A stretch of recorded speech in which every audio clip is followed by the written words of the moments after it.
Le miracle n'aura pas lieu pour certains joueurs, par exemple Sergio Ramos ne sera pas présent les amis dans la sélection espagnole pour le mondial 2022, une liste qui est bien sûr assez intéressante sur certains postes, mais qui à mon sens manque cruellement de puissance offensive, qui manque cruellement d'individualité extrêmement forte pour permettre à l'Espagne pourquoi pas d'aller au bout. On sait que l'Espagne depuis déjà maintenant de nombreuses années n'a pas forcément d'individualité forte mais peut compter sur un collectif plutôt intéressant, c'est comme ça qu'ils sont qualifiés en finale de Ligue des Nations l'an dernier perdu contre la France, c'est comme ça qu'ils se requalifient encore une fois pour le Final Four de la Ligue des Nations, qui sont allés aussi en demi-finale de l'Euro perdu au penalty contre l'Italie qui était pas forcément mérité, tu vois. À mon sens, l'Espagne méritait largement de remporter l'Euro 2021 et c'est ce qui aurait dû être fait normalement parce qu'en termes de qualité de jeu, etc., il n'y avait pas meilleur que l'Espagne à l'Euro 2021.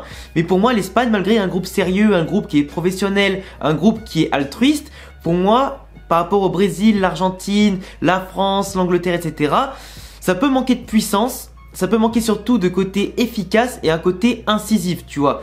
Parce que l'Espagne, globalement, on va parler de la composition maintenant, en tout cas du groupe des 26 joueurs sélectionnés par Luis Enrique. On a en gardien Unai Simón, Robert Sanchez et David Raya, donc du coup pas de De Gea, pas de Kepa notamment au cage, donc c'est un petit peu dommage parce que Kepa il revenait bien du côté de Chelsea et pour moi il aurait mérité vraiment d'être dans les trois gardiens, pas forcément titulaire devant Unai Simón, mais au moins pourquoi pas deuxième gardien, ça aurait été bien. Défenseurs, on a Azpilicueta, Carvajal, Jordi Alba, José Gaya, Aymeric Laporte, Pau Torres, Eric Garcia et Hugo Guillamón.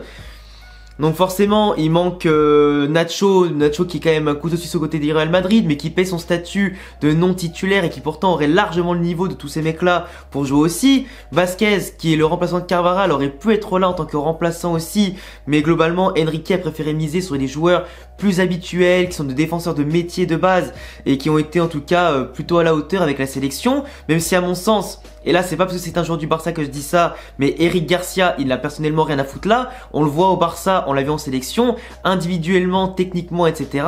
Il est vite à la ramasse dès qu'en face il y a une bonne opposition. Et pour moi, heureusement que Aymeric Laporte et Pau Torres seront titulaires, mais il manque aussi notamment un Inigo Martinez, qui pourtant est très bon, et je sais pas s'il est blessé actuellement, mais je pense pas, mais qui pourrait faire la différence en tant que défense centrale.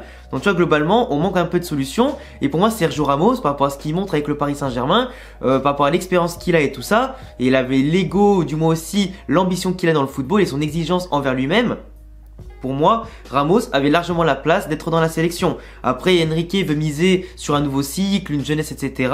Il n'y a que Jordi Alba et Busquets qui sont un peu les vieux de la veille, les vieux dinosaures qui restent présents dans le groupe à leur poste. Mais globalement, le reste, c'est vraiment du nouveau. C'est dans le cycle de ce qu'on a vu ces dernières saisons, c'est-à-dire des jeunes qui doivent porter l'Espagne et non plus compter sur les vieux expérimentés et des joueurs finalement qui sont en fin de cycle. Au milieu de terrain, Busquets, Rodri, Pedri, Carlos Soler, Koke, Gavi et Marcos Llorente.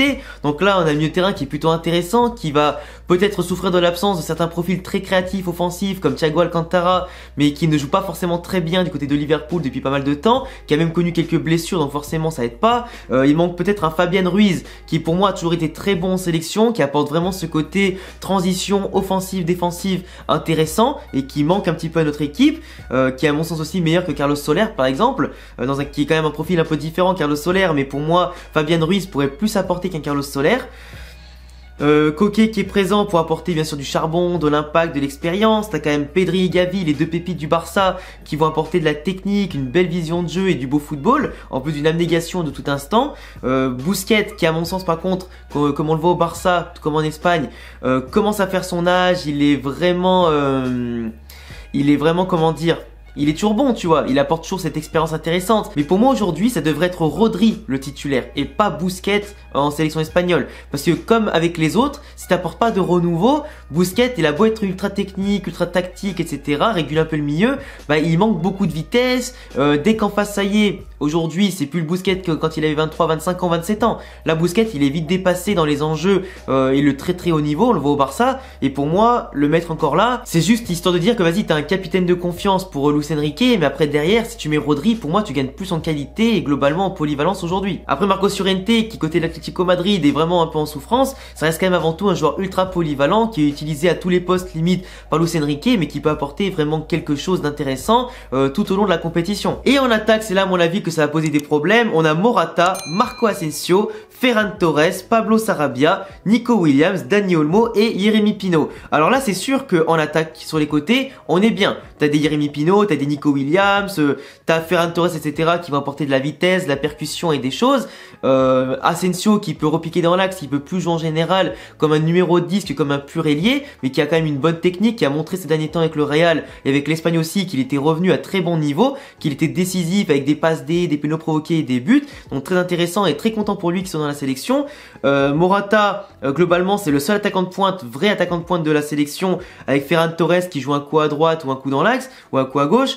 Mais globalement, là, l'Espagne, ils ont un gros problème. T'as pas Iglesias, t'as pas Aspas, donc t'as beaucoup de puissance en moins. Moi, je vous le dis, Iago Aspas, pour toute l'abnégation, le professionnel que c'est et malgré son âge, je l'aurais pris dans la sélection parce que lui, devant, c'est un véritable tueur. Tu lui donnes les caviars de Gavi, de Pedri, d'Asensio et toute la clique. Je peux t'assurer qu'Aspas, malgré son petit gabarit, il est quand même extrêmement costaud, il marque beaucoup de buts. Et pour moi, c'est un joueur là, c'est une anomalie du football. Tu vois, il joue au Celta de Vigo, et pour moi, il devrait jouer dans un grand club comme, alors peut-être pas forcément le Real ou le Barça, tu vois, mais au pire, il ferait un très bon remplaçant au Real ou au Barça. Là, en l'absence de Benzema, tu m'aurais donné Iago Aspas, j'aurais été refait. Je t'aurais dit, Iago Aspas, il est capable de planter 10 buts en 7-8 matchs avec le Real. Vraiment, parce qu'avec les caviars, c'est un mec qui est efficace, qui se procure ses occasions, qui porte à bout de bras le Celta de Vigo, qui arrive à se mettre en évidence malgré son gabarit, etc. Pourtant, il a une bonne vitesse, il a une très bonne frappe pied gauche, pied droit, il sent bien le football, il respire le football, et pour moi, l'avoir en sélection, ça aurait été un bon plus, tu vois, à tous les levels. Parce que là, l'Espagne, globalement, oui, t'as des profils techniques qui conservent le ballon, qui peuvent être rapides, etc. Et par contre, à la percussion, on n'a pas des giga dribbleurs, à part un ou deux exemples, et à part un ou deux profils. Et sinon, après derrière, des mecs qui font vraiment la différence avec leur club à tout instant au plus haut niveau, on n'en a pas tellement. Donc forcément, individualité offensive, on en a moins que les autres grosses sélections. Des mecs qui sont encore très jeunes, qui manquent beaucoup d'expérience, donc dans les grands moments, ça peut poser problème. Et on n'a pas de puissance. Et pas un attaquant qui peut tenir le ballon dos à la surface adverse. Alors tu peux avoir Morata, mais Morata, même si des fois il peut te sortir des trucs techniques hyper ouf, etc. Des fois il peut être dans un grand jour, mais le mec il est plus souvent hors jeu qu'autre chose. Donc la plupart des actions qu'on va avoir de bien, il va les annihiler ou les foutre dehors. Donc j'espère en tout cas que cette année Morata sera au top, mais avec l'Atlético il traverse pas non plus un grand moment. Donc j'espère qu'au niveau de la confiance il va se reprendre. Mais globalement, c'est pas non plus, tu vois, la grande Espagne de l'époque, hein. À toutes les lignes, t'as des joueurs jeunes, inexpérimentés, des mecs qui sont un peu en méforme dans leur club, et de l'autre côté, t'as pas des mecs qui sortent vraiment du lot, qui peuvent te dire, ils peuvent porter l'équipe pour la Coupe du Monde. On n'a pas de grandes têtes, tu vois, on n'a pas de grandes figures. Après, en général, comme on l'a vu à l'Euro 2021, c'était pareil. Il faut plus un grand collectif que de grandes individualités. Mais quand tu arrives au niveau vraiment mondial, quand des sélections qui sont plus préparées que toi, parce qu'à l'Euro c'est un petit peu le bordel aussi, là t'as quand même le Brésil, t'as l'Argentine, t'as les Pays-Bas qui reviennent très bien, la France malgré les absences, ça reste quand même la France avec une grande équipe en attaque et en défense. Donc tu vois, pour moi, en face, si tu veux faire la différence dans les grands matchs, oui, avoir le ballon, ça va être bien au niveau collectif. Oui, faire tourner l'adversaire, c'est cool, t'auras des occasions. Mais si t'as pas des mecs qui savent jouer contre des blocs bas, qui peuvent faire la différence avec une différence de talent contre les blocs bas resserrés ou les défenses plus hargneuses que toi, etc. Et qu'en plus, ta défense à toi n'est pas forcément la plus ouf, ni ton milieu de terrain n'est pas forcément le plus ouf, et que dès que l'attaque adverse va te mettre à mal, l'équipe d'Espagne, moi j'ai peur que, je pense qu'ils vont passer les huitièmes, au moins les huitièmes, parce que tu vois en poule t'as quand même le Japon, l'Allemagne, etc. et Costa Rica, donc c'est quand même une poule très intéressante. Je pense qu'on passera devant le Japon, etc. et le Costa Rica, peut-être pas forcément devant l'Allemagne, mais après les huitièmes, je sais pas contre qui on joue, si l'Espagne finit premier ou deuxième, mais globalement je pense que l'Espagne a l'effectif pour aller au moins en quart de finale, mais je les vois clairement pas aller en finale, voire au bout, tu vois. Après, je vous le dis, je vais être devant mon canapé, je vais être tranquille. Je sais que l'Espagne, ils sont capables de produire un très bon football. Je veux dire, là, en plus, à la fin de l'année 2023, il va y avoir le Final Four de la Ligue des Nations, en espérant qu'on la gagne cette année aussi. Parce que contre la France, c'était un vol avec le but, vous savez, quand Eric Garcia, il a taclé, mais parce que Mbappé était déjà hors jeu, mais du coup, l'arbitre a considéré que non. Enfin bref, du coup, ça l'a remis en jeu, il a marqué. Mais de base, on allait gagner la France, tout comme on allait gagner l'Euro contre l'Italie, l'Angleterre, après derrière. Mais pour moi, l'Espagne la mérite pourquoi pas d'aller le plus loin possible. Mais pour moi, l'effectif actuel, il manque trop de puissance, il manque trop d'expérience à certaines lignes pour vraiment aller au bout. Après, la jeunesse, la folie, ça peut faire la différence. Il y a quand même du talent, faut pas le nier, il y a quand même du talent. Mais quand je compare aux autres sélections, après sur un match à chaque fois, il peut tout se passer. On n'est pas en système d'aller-retour. Et après, donc c'est vraiment match après match. Et à voir comment Luis Enrique va les motiver, à voir comment les cadres du vestiaire vont encadrer les plus jeunes, et voir comment les plus jeunes aussi vont se satisfaire de cette pression-là. Comment ils vont pouvoir la gérer. Et pour moi, ça va pas être facile. Ça va pas être facile. Vous allez me dire qu'il y a beaucoup de sélections, ça va être pareil. Oui, mais nous, on a quand même un groupe qui est très jeune avec des mecs qui sont incorporés très récemment. Et globalement c'est le brouillon parce qu'en fait individuellement la plupart sont pas énormes en club. Donc le problème c'est que soit ils se révèlent tous et ils se réveillent tous pour la Coupe du Monde, soit ils sont dans la lignée pour certains de ce qu'ils font en club. Et dans ce cas c'est pas dingo, mais pour moi le choix de base de la sélection, à part quelques mecs que j'aurais intégrés à la sélection comme j'en ai parlé aujourd'hui, le choix était très restreint. Entre les blessés comme Oyarzabal, les mecs jugés trop vieux, les mecs jugés en fin de cycle, etc. Bah finalement, t'as pas d'Espagnols qui explosent vraiment à la face du monde entier en ce moment dans les différents championnats. Donc du coup, c'est compliqué de faire un gros choix. T'as pas autant de choix qu'à l'époque 2008 à 2012, où là, même des grands joueurs ne pouvaient pas jouer tellement il y avait de la concurrence et tellement le groupe était déjà formé et déjà conquérant.